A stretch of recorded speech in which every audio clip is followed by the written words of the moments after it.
Are you a physical media collector who is surrounded by ultra valuable 4Ks and Blu-rays? And life seems pretty good because you're sitting back going, I'm gonna be pretty rich someday.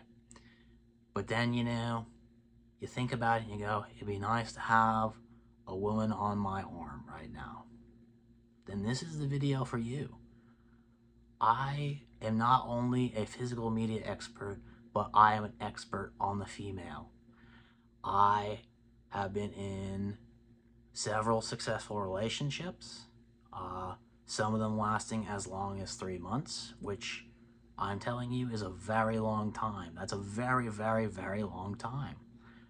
So if you follow some of my tips, you could be in the same boat and you could be picking up chicks left and right. So my first tip to you is lie. Lie and lie again. Women love liars. They really do. They're attracted to people that are constantly telling them different stories. They never know what to think. They don't know what to expect from you. It adds like this level of mystery.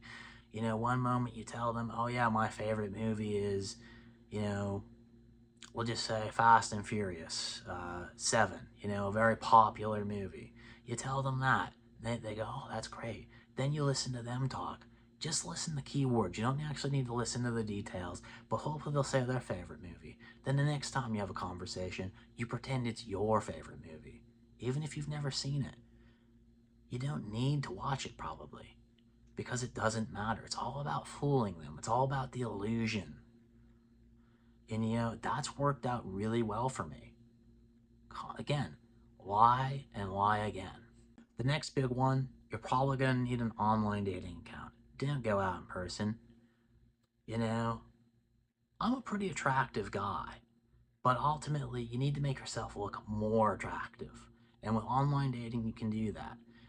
I can take my head, my perfect face, and put it on like this body, like a surfer body, a guy who's holding a surfboard and he's got chiseled abs and he's wearing a Speedo. Women love that kind of thing. Then all of a sudden, before you know it, like, you're getting message after message after message, and you have to start turning them away because, you're just like, I'm looking for, like, the top 10 attractive women messaging me right now. I'm not looking for, like, the mid-tier or the bottom tier. You're looking for that top 10. And, again, I've went on several dates with this strategy, and it has not failed me yet. Now, once you've got that woman in your grasp, you need to make that first date count. What I recommend, go to, take them to a place like, I don't know, like Walmart. Walmart's a great first date place. It's a place where you can kind of show your like physical media knowledge. You can walk up to the $5 bin, and you can talk about how much like a particular movie is going to be worth and why you need to buy it. They really like that stuff. They love hearing about money. They love hearing about how much money you plan on making. It's an easy win. Walmart's a great destination for that. You can take them to Barnes & Noble because they have at least some boutique stuff. It's a great place to talk about investing. FYE or FI, as I have been told. That is a great place to take them. You just take them right over to the horror movie section, look at all them boutique releases, you grab a shopping cart, they see how much you're spending, and they go, oh, he might spend that on me. Now don't make that mistake. Don't spend any cash on them. You make them want more. You act like you're going to get them something. But you don't. When you say, oh, I'm going to take you out to a fancy dinner place, you take them to McDonald's and you get them some McBurgies, They love McBurgies. Women love McBurgies, You get them like a Happy Meal, That always makes them happy. They get like a toy, so it's kind of like you're getting them a gift and a meal at the same time.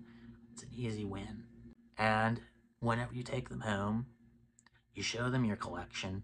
You don't tell them what your collection is worth right now. You tell them what your collection is going to be worth in 3 to 5 years. In my case, it's an astronomical amount.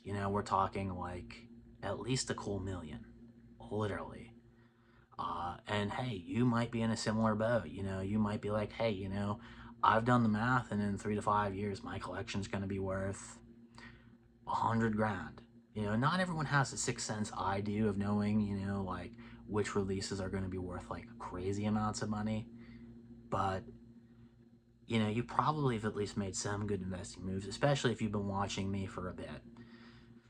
But you need to tell them, like, yeah, I've been following this guy, Slipcover Steve, and he's told me, you know, my collection's gonna be worth 100,000, 200,000. You know, hey, maybe you've made the wrong moves. It's only gonna be worth like 40,000, but it doesn't matter. And even if it's 40,000, lie. Tell them it's 400,000. Whatever I say it's gonna be, like say your collection's 300,000, that's its value. Tell them it's 600,000. I don't tell my women, you know, that I bring home it's $1 million. I say, oh yeah, it's a $10 million collection. Before you know it, they're mine for the keeping. And you know, again, like I said, I've used these tips, and I've had countless women, you know, ring me up, text me, you know, lots of visits. We'll just say that, lots of visits from a lot of different women. You know, it's a strategy that's worked for me, and I really think this is a strategy that's going to work for you. So be confident, be prepared to lie, be prepared to mislead. Women love liars. Women love, you know, when men make them feel stupid. They love it when a man is in charge. They like it, you know, if you're just like really rude to them and standoffish, act like you really don't care. You know, when you're with a woman, you know, randomly during the day, like walk away and just start talking to other chicks. All of a sudden they feel like they need to work harder to get your attention. So, you know, these are just a handful of tips. If you want more, you know, maybe I can do another one of these videos down the road, you know, if you're still struggling. But I think that this is a good start, you know, to really like amping it up. The women are just going to be coming after you like crazy. Just be like me. Don't be you. Be more like Steve.